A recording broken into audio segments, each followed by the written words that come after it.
Reakcione në protestën e fundit, prania e vajzave dhe grave ka qenë masive. Është quajtur edhe protestë e bukur në fakt. Edhe protestë e bukur, e vërtet, dje me vajza të rinj, të angazhuar me gjithë ato energjinë që rinia ka, për të cilën në fakt duhet jemi krenarë që është vërtet, sa këtë herë kuptuam se sa populli bukur jemi, ndër të tjerë ose se kemi ditur, pa jo freskia që të vit.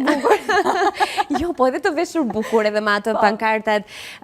interesante, të gjetura mirë, herë në formë memesh dhe herë në forma ngacmuese apo ironike, e kanë bërë edhe një element show të kësaj proteste që e bën edhe argëtuese në të njëjtën kohë, duke atashuar dhe me rrjetet sociale, pesa që të tjera kanë edhe këtë qëllim përveç se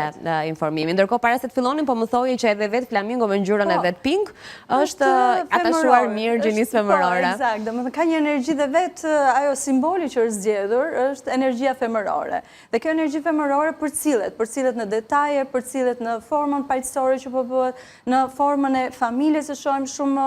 gra, vajza, fëmija atje të pranishëm, fëmijë që ngjyrosin e të tjera me radhë. Prandaj dhe nuk duhet parë si diçka e keqe,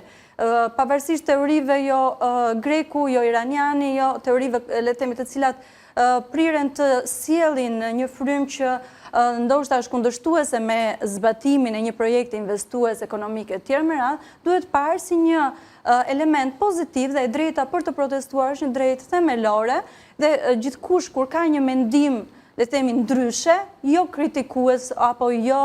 sulmues, thjesht ndryshe, është i lirë ta shprehë atë mendim, sepse jetojmë në demokraci dhe gjithë secili ka të drejtë të shprehë mendimin e tij. Mund të jetë gabuar dhe mund të jemi dakord të mos bjem dakord, por gjithsesi është gjithë secili ka të drejtë ta shprehë mendimin e tij në formën që e mendon të duhur. Dhe momenti që ne shohim, pra një çështje pozitive